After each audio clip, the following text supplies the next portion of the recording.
Nous allons lire notre passage dans le livre de Marc, chapitre 7. Nous allons lire le 24e verset jusqu'à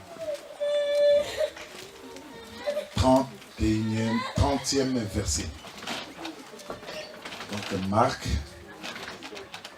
comprenez bien, nous sommes dans le thème de l'année. Faites sortir mon peuple, laissez partir mon peuple. Laisse partir mon peuple, laisse sortir mon peuple.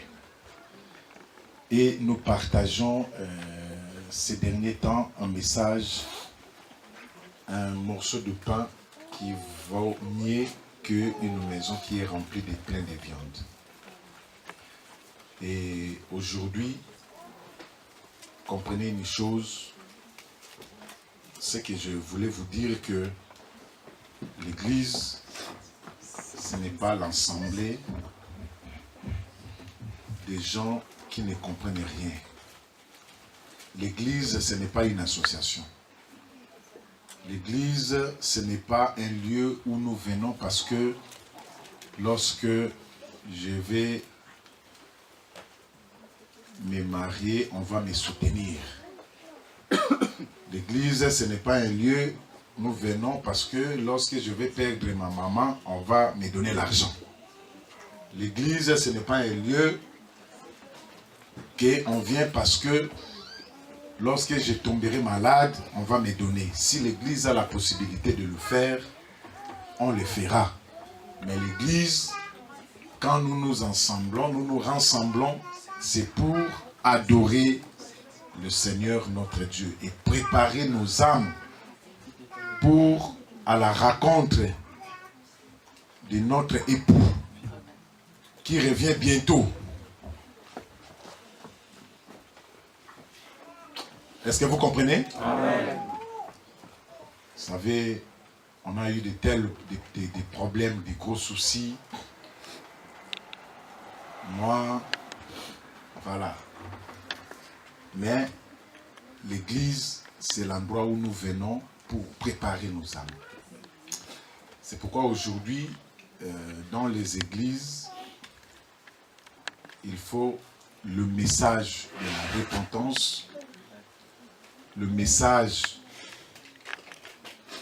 qui va venir préparer le cœur de fidèles, de l'épouse.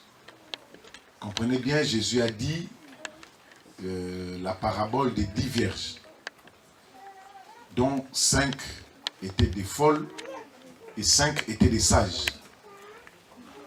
Regardez que pendant la nuit, que les 5 qui étaient folles, elles ont manqué de l'huile de réserve.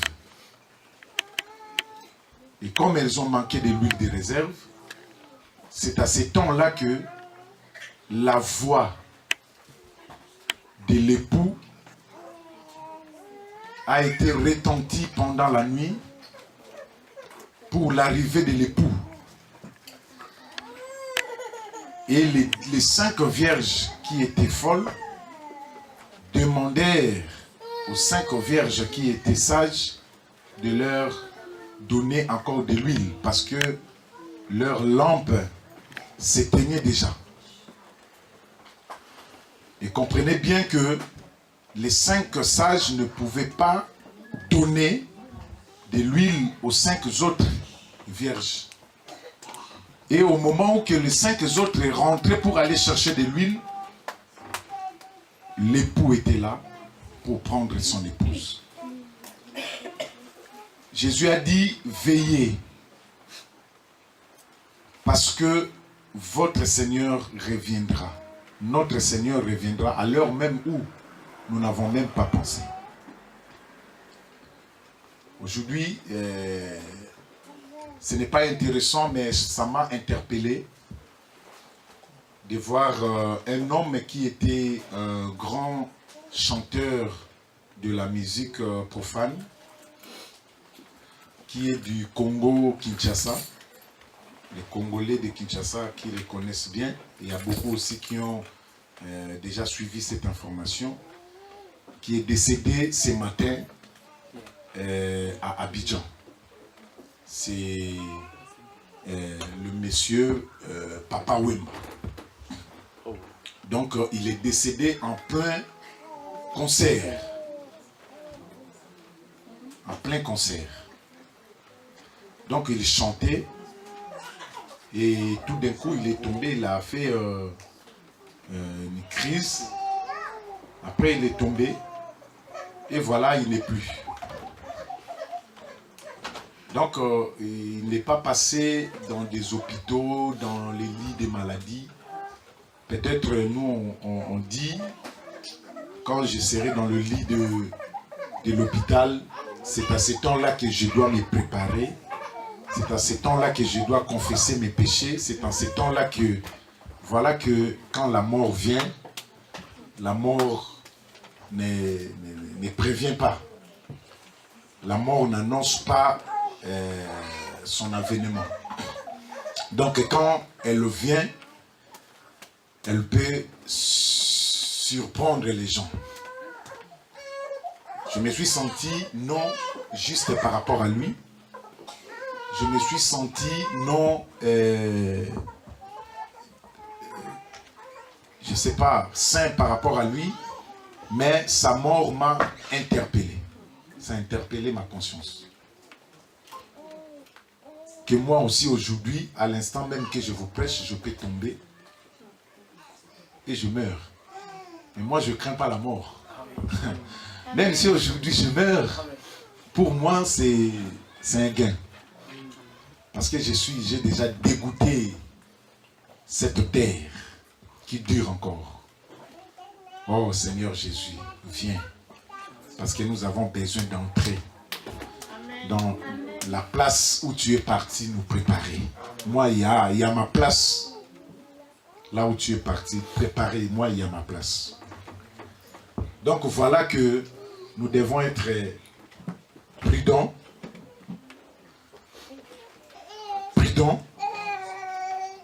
Vigilants, et à tout moment nous devons être prêts. Est-ce que quelqu'un peut dire un amen? Amen. Marc chapitre 7, 24 à 30.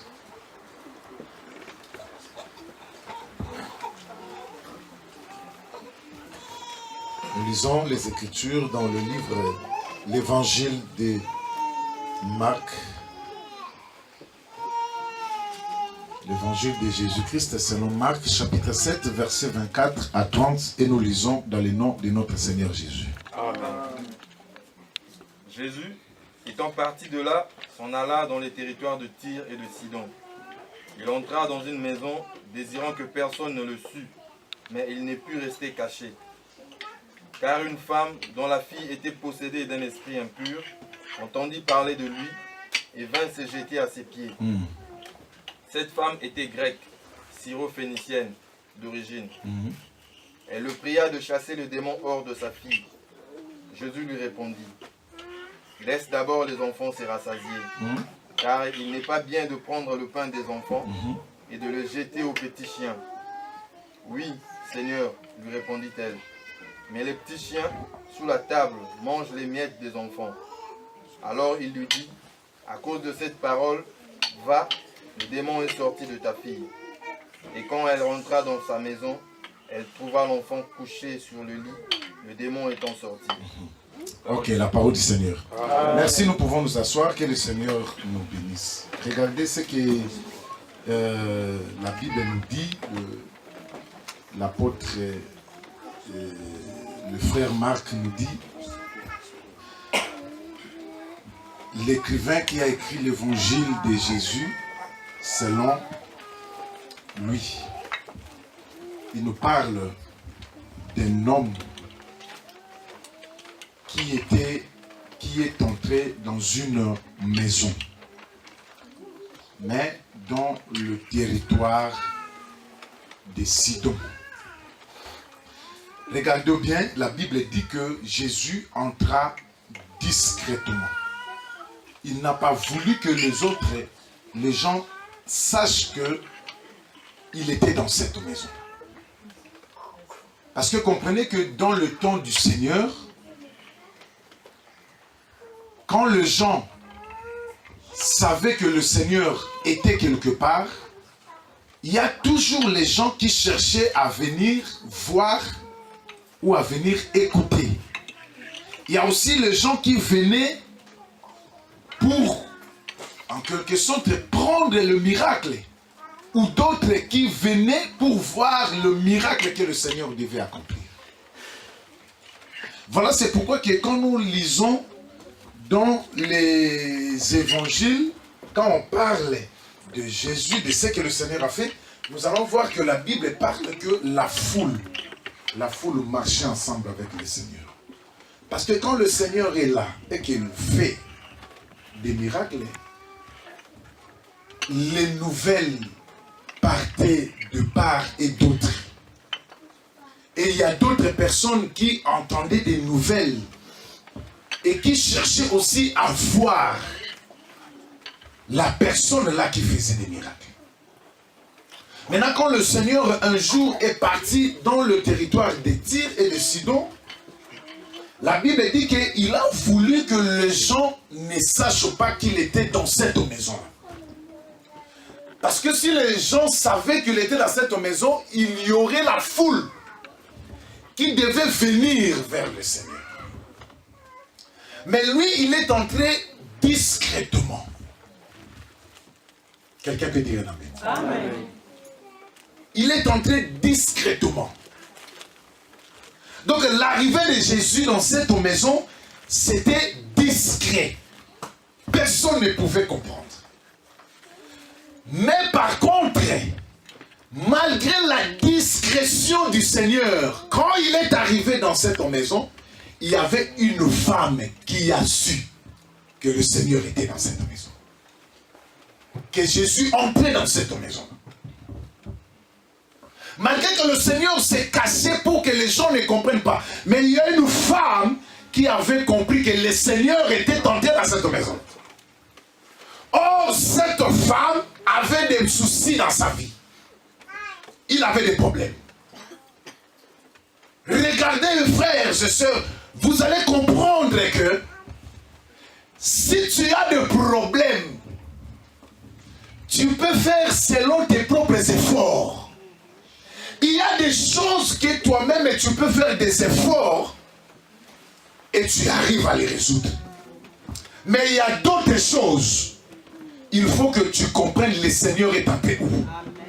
Pour aller à sa rencontre, parce qu'il y a d'autres choses, même toi-même tu es incapable de les résoudre.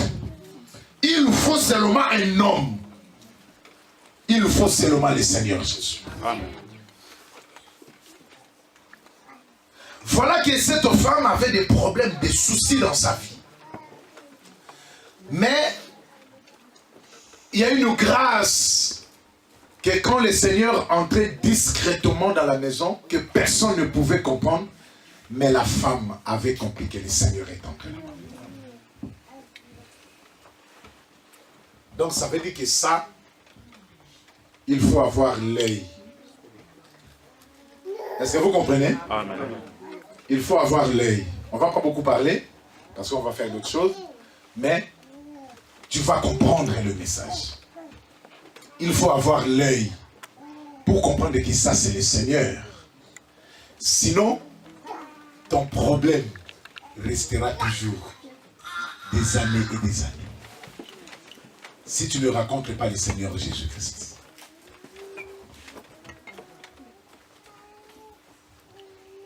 On avait dit, vous savez, la maison qui est remplie de piles pleines de viande, ça symbolisait Israël dans le temps de la loi.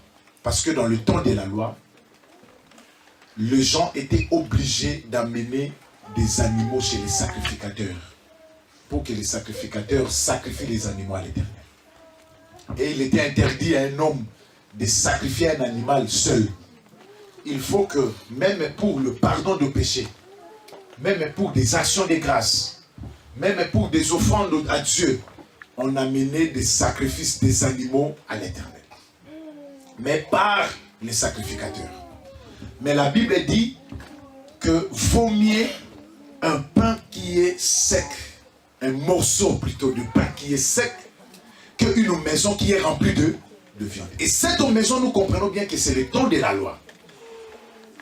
Donc, dans d'autres façons de dire, de décortiquer le passage des Proverbes chapitre 17, nous voyons que Salomon voulait nous dire, vaut mieux le Seigneur Jésus, qui est un morceau de pain sec, que de rester dans le temps de la loi. Parce que la loi, c'est la condamnation pour l'homme. La loi condamne l'homme. Paul a dit une chose qui est très importante. Il a dit, moi j'ai connu le péché parce que la loi était là. Et si la loi n'était pas là, je ne pouvais pas connaître que ça c'était un péché. Parce que Dieu m'a dit, tu ne tueras pas.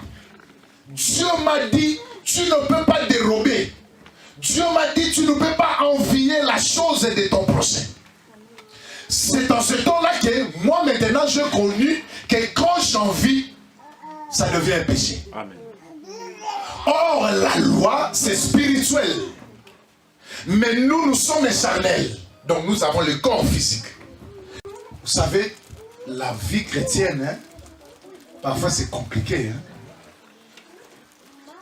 Si c'était moi, je voulais d'abord oublier que j'avais les problèmes. Je voulais dire au Seigneur, Seigneur, tu m'appelles vraiment petit chien.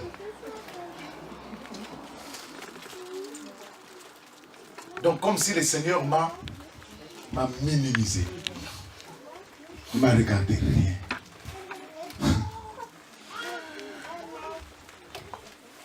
Dis un amen. Amen. C'est pourquoi vous allez voir que la femme, elle a compris ce que le Seigneur voulait dire. Ce n'est pas Jésus qui appelait cette femme petit chien. Non, le petit chien dans la nature, dans le sens des chiens, mais dans la nature spirituelle. Et la femme a compris que c'est qu'un petit chien. Elle a répondu à Jésus, elle a dit, Seigneur, oui, je le sais. Ça veut dire que quand les enfants mangent, les petits chiens ne peuvent pas manger la nourriture des enfants. Là, c'est réservé pour la maison, pour les enfants. Regardez l'histoire d'un homme riche et de Lazare, le pauvre. L'homme riche, quand il le mangeait dans sa table, il le mangeait dans sa table chez lui avec la maison. Mais Lazare, il était considéré comme un petit chien. Il ne pouvait pas manger la même table que l'homme riche. C'est pourquoi Lazare, il est resté en dessous de la table. Mais qu'est-ce qui s'est passé? Lazare entendait d'abord les choses de la maison. Quand ça va tomber les miettes, et lui, il va se contenter que de miettes qui tombaient de la table. Là, c'est la parabole que le Seigneur a donnée qui symbolisait des choses spirituelles. Amen. Regardez bien, la femme, elle a dit à Jésus, toi-même tu avais donné la parabole de Lazare et de l'homme riche. Donc ça veut dire que Seigneur, tu as dit qu'il n'est pas bon de donner la nourriture des enfants aux petits chiens, mais moi je sais que le petit chien aussi, il se rassasie de miettes qui tombent de la table. Il se rassasie de miettes qui tombent de la table. Donc ça veut dire que moi je suis Lazare. Quand Jésus a entendu ces choses, Jésus a dit, à cause de cette parole que tu viens de sortir, c'est pourquoi femme et ta fille, elle est guérie. Est-ce que vous comprenez? Amen. Parce que la femme a compris la chose que Jésus avait dit. Mais regardez, les miettes, ça venait de la table quand les enfants mangeaient. Or, quand le pain est tout entier, on ne peut pas parler de miettes. On parle que de miettes lorsque le pain est quoi? Est rompu. Lorsque l'Ipa est Bougani. Lorsque le pain est coupé. Là, on peut parler de miettes. C'est exactement ce qui s'était passé la nuit là. Quand Israël dans la chair fêtait la Pâque. Il tuait un agneau. Pour manger cette nuit, pour célébrer la sortie des enfants d'Israël en Égypte. Cette même nuit, le Seigneur va prendre le pain et il va rompre le pain pour qu'il y ait des miettes. Alléluia. Parce que le miette est là, c'est ça qui va donner la vie. Amen. Comprenez bien qu'après la mort sur cette terre, l'homme riche va aller raconter Lazare, le pauvre Lazare. Il va voir le pauvre Lazare dans l'abondance, mais lui, il était dans la souffrance qui demandait le fils qu'une goutte d'eau. Pourquoi? Parce que Lazare s'est contenté des miettes qui tombaient de la table. C'est pourquoi je voulais te dire, frère, dans la vie chrétienne, regarde bien, il faut se contenter de ce que tu as, de ce que le Seigneur t'a donné. Amen. Pourquoi toi tu veux seulement adorer Dieu lorsque tu auras en abondance? Au moment où tu n'as pas, au moment où tu as le peu que tu as aujourd'hui, c'est le moment où tu vas profiter à adorer le Seigneur. N'attends pas demain. La Bible dit, ne vous inventez pas du lendemain. Parce que le lendemain, c'est un mystère qui est caché pour l'homme. Le lendemain est réservé pour Dieu. Personne ne peut comprendre ce qui peut arriver même après 2 heures du temps. Peut-être après la sortie d'ici, personne ne peut comprendre ce qui va arriver. Pas la mort. Mais moi, je me contente à ce que j'ai aujourd'hui, à ce que le Seigneur m'a donné aujourd'hui. C'est pourquoi je veux qu'aujourd'hui, toi, tu ne sois plus orgueilleux spirituel. Amen. Non, dis la même frère. Il faut comprendre les choses, frère. Si vous voyez que un papa comme moi, j'arrive pas à me retenir. Quand il y a l'adoration, j'adore, je tombe par terre. Mais il faut comprendre que ça, c'est les choses spirituelles. Et c'est spirituellement qu'on agit. Yes. Mais toi quand tu viens, tu dis, comme maman qui avait témoigné la fois passée, elle a dit, moi vraiment le Saint-Esprit m'a saisi. Je voulais pleurer, mais j'ai regardé mes maquillages, j'ai dit, si je pleure, les maquillages vont partir. Regardez comment tu étais orgueilleux spirituel maman. Mais heureusement que le Seigneur t'a franchi. Le Seigneur t'a libéré. Regardez comment les gens sont des orgueilleux spirituels. J'ai vu des hommes de Dieu qui étaient partis en Afrique. Ils le prêchaient au Bas-Congo. Il n'y avait même pas les comment on dit, les tapis, les pavements là, hein, parce que c'était que la terre jaune. Mais quand le temps d'adoration, l'homme n'a pas regardé ses habits, il n'a pas regardé qu'il avait des masatomo, mais l'homme s'est fléchi. Et quand il s'est levé, il y avait toute la poussière qui était là. Il y a une maman qui est venue avec le mouchoir pour essuyer. Mais l'homme de Dieu dit, maman, non, ne faites pas ça. Je t'en prie, maman, merci que le Seigneur te bénisse. Laisse ça, parce que je veux que les anges voient. Je veux que les anges voient que moi j'ai adoré le Seigneur là où il n'y a pas les papas. Mais nous, parfois, quand on vient vers le Seigneur, on est orgueilleux spirituel. Dieu, quand il nous regarde, il nous voit, il regarde et dit, ah, les enfants, ils n'ont pas encore compris. Ils n'ont pas encore compris. Change ta façon de venir vers le Seigneur. Il n'y a que ta position. Quand tu viens vers le Seigneur, c'est ça qui va déclencher des miracles. Amen. Les miracles, ça se déclenche par rapport à la foi de l'homme. C'est pourquoi que Jésus, il a dit bien à Bartimée, qu'est-ce que tu veux que je fasse pour toi? Mais Bartimée va exprimer. Il a dit, je veux maintenant voir. Jésus n'est pas parti de gauche à droite. Il a dit que ta foi t'a sauvé. Qu'il te soit donné selon ce que toi-même tu es en train de croire. Yes. Amen. Amen. Est-ce que vous comprenez que la position que tu viens vers Jésus, c'est ça qui va déclencher le miracle là? Amen. Yes. Change la façon de voir. Change la façon de voir Dieu. Change la façon de s'avancer, de s'approcher vers Dieu. Regardez, c'est que le monde n'a pas. C'est que le monde n'a pas connu. C'est que le monde n'a pas expérimenté, maman. Mais toi, tu l'expérimentes. Tu es heureuse. Heureuse. Ce qui est caché par des grands, des hommes riches. mais il est révélé par toi. Pourquoi? Il a laissé tous ces grands de ce monde. Il est venu que se révéler en moi. Mais pourquoi? Il a laissé tous ces grands de ce monde, tous les riches de ce monde. Mais il est venu que se révéler en moi. Mais je me pose la question, pourquoi seulement moi? Oh, voilà le pourquoi. Il m'a aimé par sa grâce. Il m'a élu dans son amour. En plus, il m'a chuchoté dans l'oreille.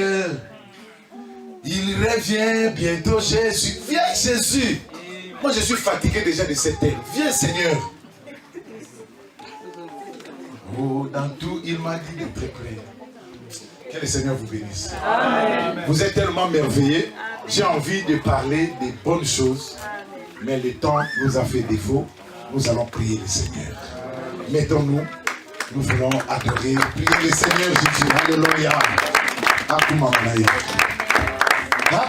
La Bible dit bien qu'à notre Dieu, il n'y a pas d'hasard. Et tout ce que le prophète fait a une signification. Même la démarche d'un prophète symbolise quelque chose. Même les habits d'un prophète symbolisent quelque chose. Regardez, pourquoi la Bible va souligner que Jésus-Christ avait mis une tunique, mais une tunique qui était sans couture, d'un seul tissu depuis le haut jusqu'en bas. Donc ça veut dire que même les habits de Jésus-Christ, en tant que prophète, il y avait une signification. Amen. Mais le Seigneur, quand il rentrait dans ce territoire de Tyr et de Sidon, il entrait aussi discrètement pour que les gens ne sachent pas pourquoi le Seigneur voulait entrer discrètement. Donc vous comprenez que ça c'est ce qui symbolise que le Seigneur devait venir en Israël. Et les gens ne pouvaient pas comprendre qu'il est venu du Père. Est-ce que vous comprenez? Il devait venir donc comme un homme. Mais les gens ne vont pas comprendre que le Seigneur c'est Dieu qui s'est incarné en prenant un corps. Il est venu en cachette. C'est pourquoi la Bible dit ce jour-là, quand l'ange a apparu à Marie, l'ange va dire à Marie, tu as trouvé une grâce parmi toutes les vierges. Tu seras enceinte, tu vas enfanter un fils. Mais Marie qui était vierge, qui n'avait pas encore connu d'enfants, des hommes, elle va répondre à l'ange, comment cela se fera-t-il parce que je suis une vierge et je ne connais pas d'homme. Le Seigneur va répondre à Marie en disant que ce n'est pas ton problème, mais la puissance du Très-Haut te couvrira. Quand le Très-Haut couvre, ça veut dire que le Seigneur, mais il fait l'ombre. Amen. Il fait les ténèbres parce qu'il couvre. Afin que les gens ne voient pas. Ceux qui ont des yeux, ils peuvent regarder, mais ils ne peuvent pas voir ce qui est en train de passer. C'est pourquoi qu'en Israël, regardez bien, les gens regardaient, ils voyaient Jésus, mais ils ne comprenaient pas qui était Jésus. Et les gens étaient dans la confusion. Parce que quand le Seigneur a demandé à ses disciples, qu'est-ce que les gens disent de moi? Qu'est-ce que Israël peut témoigner de moi? Israël témoignait que tu étais l'un des prophètes qui devait venir. Tu étais l'un des prophètes de l'ancienne alliance. Tu étais Jérémie, tu étais Esaïe, tu étais Habakkuk, tu étais l'un des prophètes, tu étais Abraham. Mais le Seigneur, il a compris que ces gens-là, ils avaient les yeux, mais ils ne voyaient pas. C'est pourquoi il a demandé aux siens, et par rapport au Yahé, à tous les Bangolo, mais pour vous, qu'est-ce que vous dites que moi je suis? Et personne ne pouvait parler. Regardez, la Bible dit, c'est seulement Simon. Mais Simon, il a parlé parce qu'il était poussé par le Saint-Esprit. Il était poussé par le Père. Amen. C'est pourquoi la Bible dit que personne ne peut comprendre le Fils si ce n'est que le Père le révèle la personne de Jésus-Christ. Amen. Amen. Est-ce que vous comprenez? Amen. Donc, oh, bah, amen les baboués. Donc, comprenez que Jésus, il entrait dans une maison discrètement. personne ne peut comprendre que le Seigneur est entré dans cette maison si Dieu ne le révèle pas que le Seigneur est entré dans cette maison. Yes. C'est pourquoi la Bible dit, personne ne peut venir à Jésus s'il n'est pas mandaté par le Père. S'il ne pas donné, la grâce n'a été pas donnée à cette personne par le Père. C'est pourquoi je voulais te dire une chose, bien-aimé. Et que toi qui connais Jésus, tu es heureux. Parce que c'est un mystère caché de tous les temps et de tous les âges. Mais ce mystère-là a été révélé que par toi, un petit enfant.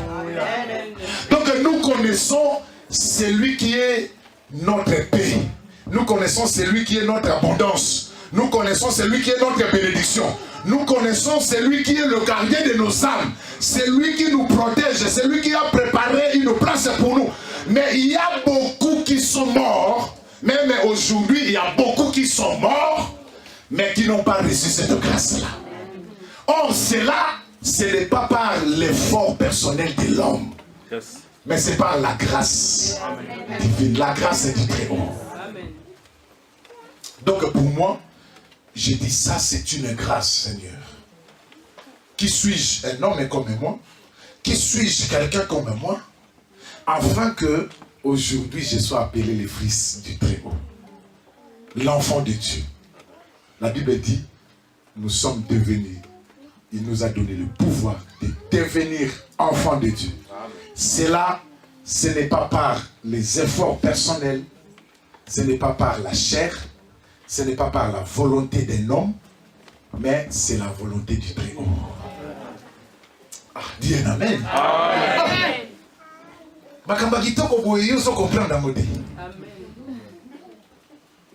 C'est pourquoi tu as peur de la mort.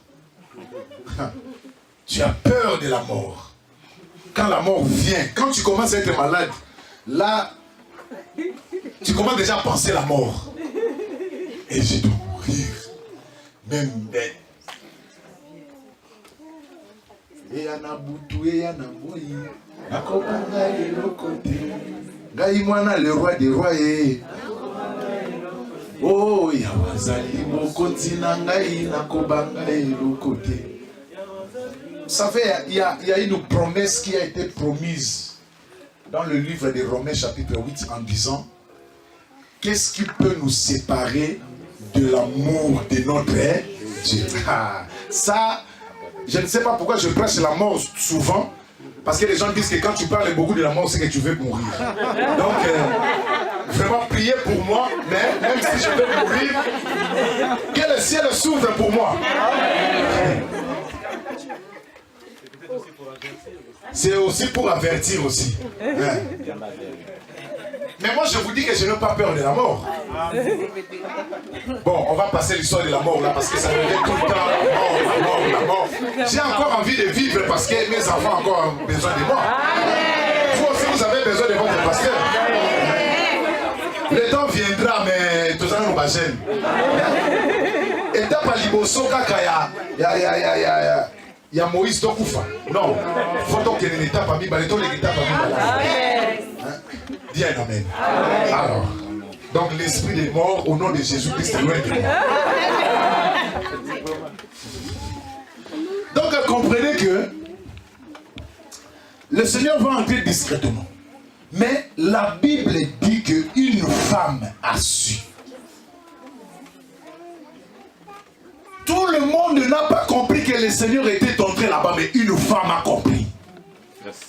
Une femme. Mais cette femme avait des problèmes, des soucis dans sa vie. Quel est le problème de cette femme?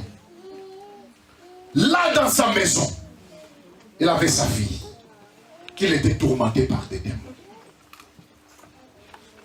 Donc ça veut dire que personne ne pouvait résoudre le problème de cette femme.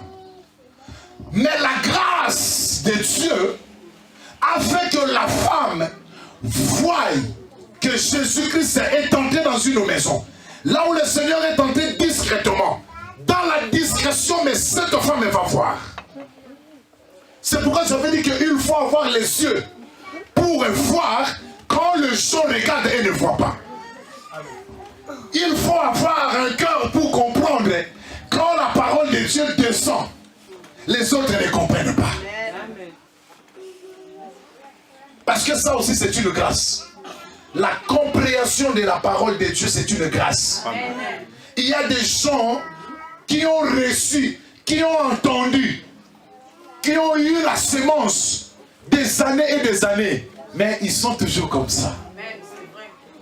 Ils ne changent pas. Parce que quand la sémence tombe, ils ne comprennent pas. Et le voleur, il profite. Il vient. Mais il y a d'autres, quand la sémence tombe, ça vient. Ça descend, ça arrose le cœur. Ils le comprennent. Il y a des gens qui pleurent. Ils disent, ah Seigneur, c'est moi. Ah Seigneur, ça c'est moi. Pardonne-moi. Ah Seigneur, ça c'est moi. Sois loué parce que j'ai compris. Ah Seigneur, ça c'est moi. Il y a des gens, regardez bien Bartimée qui était aveugle. Il était mendiant. L'aveugle, ça veut dire qu'il lui manquait la vue extérieure pour voir.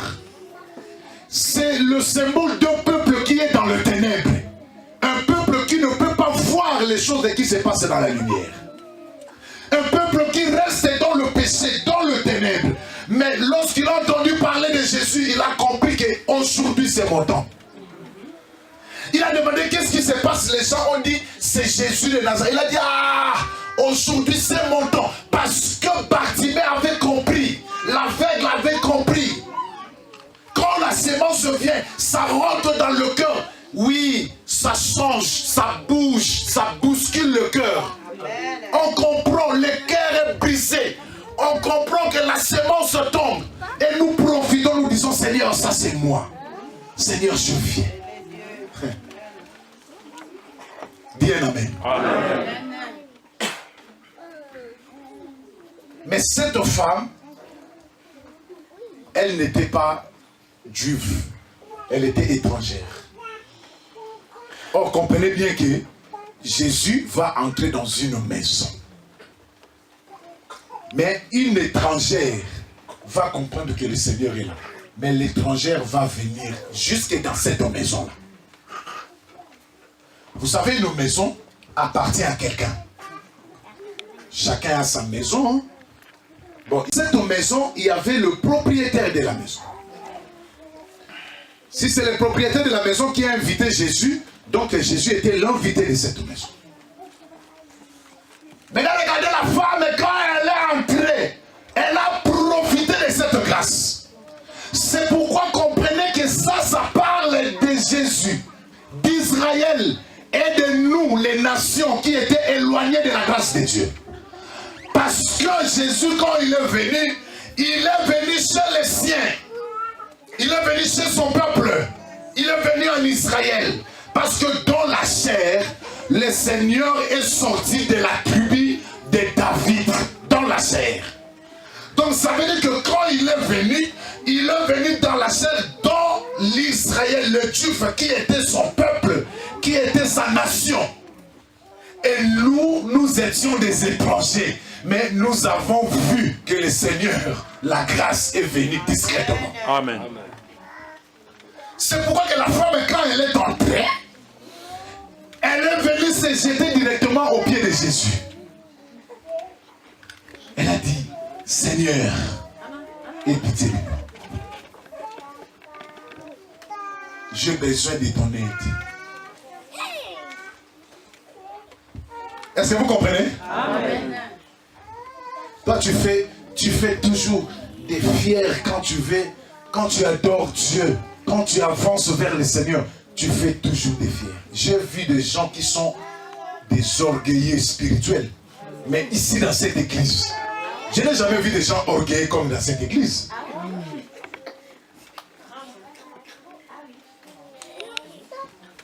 Je suis venu, on chante la chanson. Il a reçu un nom au-dessus de tous les noms. Tous genoux fléchis. Les autres ne comprennent pas ce qu'on chante. Orgueil spirituel. Donc toi, tu vois que pour les gens qui n'ont pas de pieds, hein, ils vont nous condamner, ils vont dire, vous avez des pieds, mais vous n'avez pas arrivé à fléchir vos genoux devant le Seigneur. Mais moi, si le Seigneur m'avait donné les pieds, je devais fléchir mes genoux pour Dieu. Nous avons des mains. Mais les gens qui n'ont pas de mains vont nous condamner en disant que vous avez des mains. Mais vous n'arrivez pas à acclamer votre Dieu. Moi, si j'avais des mains, mes mains devaient être les premières à retentir dans cette église. Je connais un frère, quand il tape les mains, même si tu es là-bas, tu vas entendre. Et ça dérange la personne qui est à côté. Les gens n'aiment pas être à côté de ces frères-là. Parce que quand il claque ses mains. Mais un jour, il a témoigné, il a dit que moi, j'ai failli. J'ai failli perdre une main, un bras. Parce que j'étais passé à l'accident. Et il y a mon bras. Il a montré, il a dit mon bras. Regardez la cicatrice. Alors que si lui, on va couper. Mais le Seigneur m'a fait grâce. Donc pour moi, je vois qu'il n'y a rien d'autre que je peux donner. Parce que si ce n'était pas là, comment je devais acclamer? Mais comme le Seigneur a fait grâce que ça reste, donc ça reste pour le Seigneur. Amen. Donc comprenez les choses, frère. Il y a des gens qui n'ont pas l'opportunité, qui vont nous condamner un jour. Qui vont nous condamner parce que, Jésus est venu devant Jérusalem, il a pleuré, il a dit Jérusalem, ville des grands rois. Si tu connaissais le temps de la visitation de Dieu, si tu connaissais ce temps, frère, il y a des gens, papa, Catalan, vous savez, la vie chrétienne, parfois c'est compliqué. Si c'était moi, je voulais d'abord oublier que j'avais les problèmes. Je voulais dire au Seigneur, Seigneur, tu m'appelles vraiment petit chien.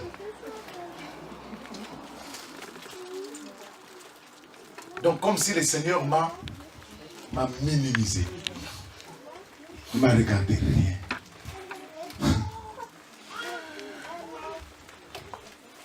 Dis un amen. Amen. C'est pourquoi vous allez voir que la femme, elle a compris ce que le Seigneur voulait dire. Ce n'est pas Jésus qui a appelé cette femme petit chien. Non, le petit chien dans la nature, dans le sens des chiens, mais dans la nature spirituelle. Et la femme a compris que c'est un petit chien. Elle a répondu à Jésus, elle a dit, Seigneur, oui, je le sais. Ça veut dire que quand les enfants mangent, les petits chiens ne peuvent pas manger la nourriture des enfants. Là, c'est réservé pour la maison, pour les enfants. Regardez l'histoire d'un homme riche et de Lazare, le pauvre. L'homme riche, quand il le mangeait dans sa table, il le mangeait dans sa table chez lui avec la maison. Mais Lazare, il était considéré comme un petit chien. Il ne pouvait pas manger la même table que l'homme riche. C'est pourquoi Lazare, il est resté en dessous de la table. Mais qu'est-ce qui s'est passé? Lazare entendait d'abord les choses de la maison. Quand ça va tomber les miettes, et lui, il va se contenter que de miettes qui tombaient de la table. Là, c'est la parabole que le Seigneur a donnée qui symbolisait des choses spirituelles. Amen. Regardez bien, la femme, elle a dit à Jésus, toi-même tu avais donné la parabole de Lazare et de l'homme riche. Donc ça veut dire que Seigneur, tu as dit qu'il n'est pas bon de donner la nourriture des enfants aux petits chiens, mais moi je sais que le petit chien aussi, il se rassasie de miettes qui tombent de la table. Il se rassasie de miettes qui tombent de la table. Donc ça veut dire que moi je suis Lazare. Quand Jésus a entendu ces choses, Jésus a dit, à cause de cette parole que tu viens de sortir, c'est pourquoi femme et ta fille, elle est guérie. Est-ce que vous comprenez? Amen. Parce que la femme a compris la chose que Jésus avait dit. Mais regardez, les miettes, ça venait de la table quand les enfants mangeaient. Or, quand le pain est tout entier, on ne peut pas parler des miettes. On parle que des miettes lorsque le pain est quoi? Est rompu. Lorsque l'ipa est bougani. Lorsque le pain est coupé. Là, on peut parler des miettes. C'est exactement ce qui s'était passé la nuit là. Quand Israël dans la chair fêtait la Pâque. Il tuait un agneau. Pour manger cette nuit, pour célébrer la sortie des enfants d'Israël en Égypte. Cette même nuit, le Seigneur va prendre le pain et il va rompre le pain pour qu'il y ait des miettes. Alléluia. Parce que le miette est là, c'est ça qui va donner la vie. Amen. Comprenez bien qu'après la mort sur cette terre, l'homme riche va aller raconter Lazare, le pauvre Lazare. Il va voir le pauvre Lazare dans l'abondance, mais lui, il était dans la souffrance qui demandait le fils qu'il ne goûtait d'eau.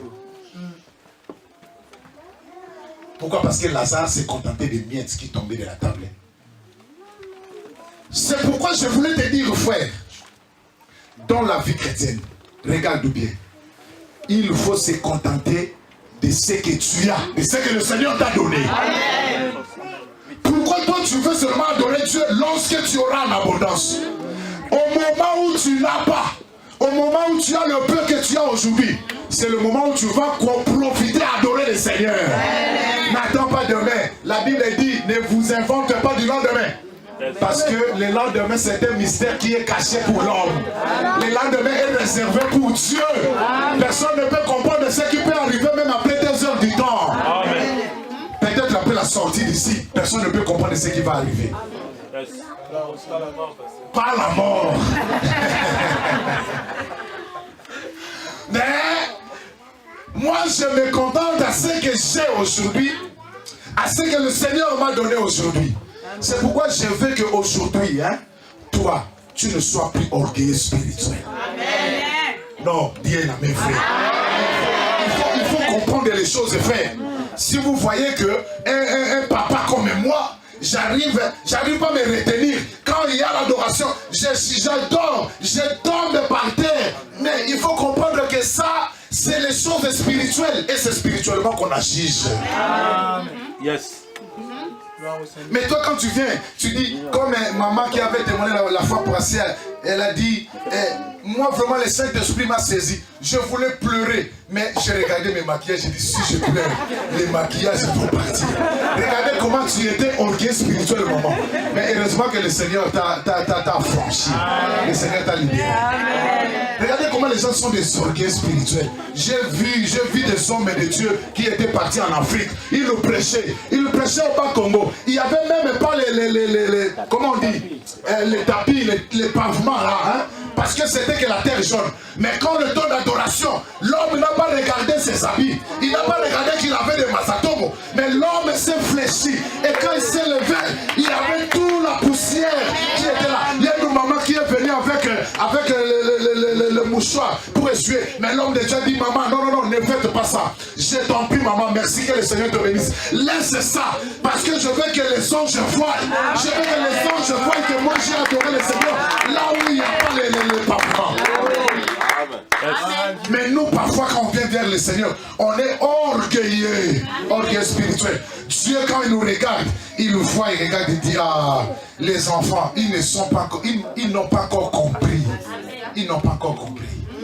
Change ta façon de venir vers le Seigneur. Il y a que ta position. Quand tu viens vers le Seigneur, c'est ça qui va déclencher des miracles. Les miracles, ça se déclenche par rapport à la foi de l'homme. C'est pourquoi que Jésus, il a dit bien à Bartimée, qu'est-ce que tu veux que je fasse pour toi? Mais Bartimée va exprimer. Il a dit, je veux maintenant voir. Jésus n'est pas parti de gauche à droite. Il a dit que ta foi t'a sauvé. Qu'il te soit donné selon ce que toi-même tu es en train de croire. Yes. Amen. Amen. Est-ce que vous comprenez que la position que tu viens vers Jésus, c'est ça qui va déclencher le miracle là? Amen. Yes. Change la façon de voir. Change la façon de voir Dieu. Change la façon de s'avancer, de s'approcher vers Dieu. Regardez, c'est que le monde n'a pas. C'est que le monde n'a pas connu. C'est que le monde n'a pas expérimenté, maman. Mais toi, tu l'expérimentes. Tu es heureuse. Heureuse. Ce qui est caché par des grands, des hommes riches. Mais il est révélé par toi. Pourquoi? Il a laissé tous ces grands de ce monde. Il est venu que s'est révélé en moi. Mais pourquoi? Il a laissé tous ces grands de ce monde, tous les riches de ce monde. Mais il est venu que s'est révélé en moi. Mais je me pose la question, pourquoi seulement moi? Oh, voilà le pourquoi. Il m'a aimé par sa grâce. Il m'a élu dans son amour. En plus, il m'a chuchoté dans l'oreille. Il revient bientôt, Jésus. Viens, Jésus. Moi, je suis fatigué déjà de cette terre. Viens, Seigneur. Oh, dans tout, il m'a dit d'être prêt. Que le Seigneur vous bénisse. Amen. Vous êtes tellement merveilleux. J'ai envie de parler des bonnes choses. Mais le temps nous a fait défaut. Nous allons prier le Seigneur. Mettons-nous. Nous voulons adorer, prier le Seigneur Jésus. Alléluia. Akumamanaya.